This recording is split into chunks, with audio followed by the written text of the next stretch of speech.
وستفترق أمتي على 73 فرقة كلها في النار إلا واحدة. Au nom d'Allah, le tout miséricordieux, le très miséricordieux, la louange se doit entièrement à Allah, et que l'éloge et le salut soient sur le messager d'Allah, sur sa famille, ses compagnons et tous ses suiveurs avec bienfaisance, jusqu'au jour de rétribution. Ceci dit, ceci est une réponse importante de l'érudit savant Cheikh Zayd bin Mohammed Hadi al-Madkhali, qu'Allah lui fasse miséricorde, où il clarifie le statut du groupe At-Tablir.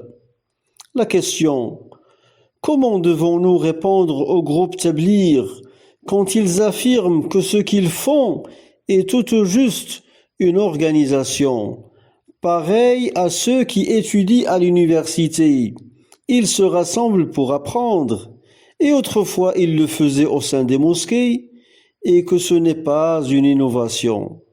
La réponse du cheikh: la méthodologie du groupe At-Tablir est connue pour les gens de science, non pas aux ignorants.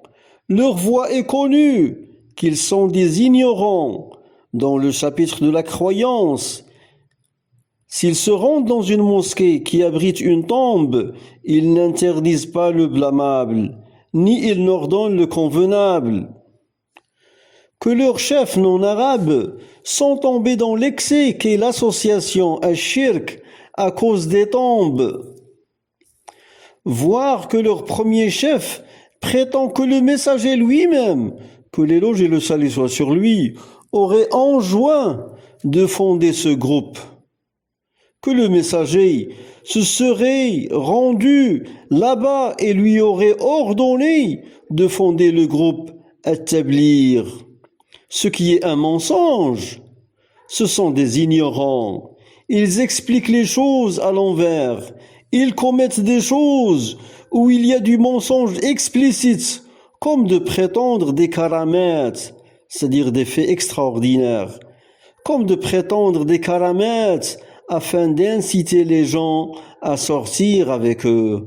Or, combien sont nombreux les savants honorables qui sont pour nous confirmés dans la science et qui ont interdit d'accompagner le groupe Tablir dans leur sortie, dans leur pérégrination. Voici Cheikh Abdul Aziz bin Baz, qu'Allah lui fasse miséricorde, ayant interdit de sortir avec eux, sauf pour un savant bien versé dans le dogme, afin de leur enseigner. Cependant, ils n'acceptent pas cela. Si l'enseignant commence un cours de croyance, il quitte la mosquée en disant: l'appel à l'unicité fait repousser les gens et nous devons nécessairement être doux envers les hommes. Voici leur compréhension qui est faible. Par contre, dès le début, le messager s'occupa d'enseigner la croyance pendant 13 années. Donc, leur compréhension est faible. C'est de leur part une façon de s'opposer à la vérité.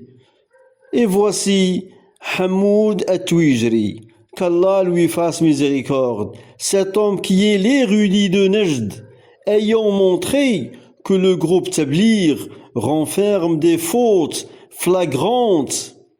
Il a composé un livre dans ce sujet qu'il intitula Al-Qawl al-Balir fi Jama'at al-Tablir, la parole éloquente dans la mise en garde contre le groupe Tablir, où il met en garde contre eux en citant leurs anecdotes et leur façon de prêcher.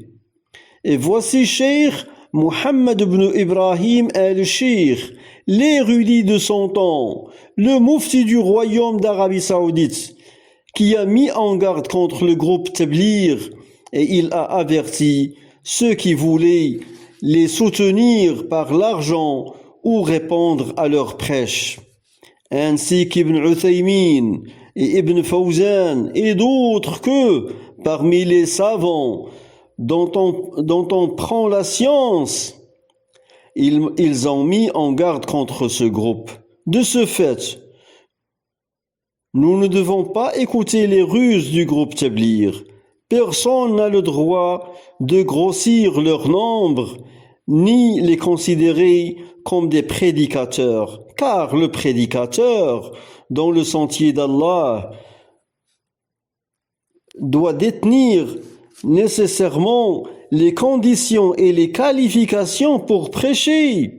Et à leur base se trouve l'unicité, at-tawhid, et la clarification de ce qui s'y oppose, à savoir l'association à Allah, ash-shirku billah. Or, eux, ils ne parlent pas de l'association à Allah.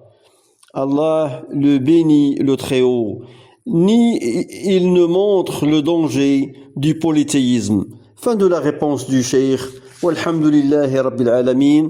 La source de cette parole est un audio que nous postons sur notre canal Telegram. Wa alhamdulillahi Rabbil Alamin.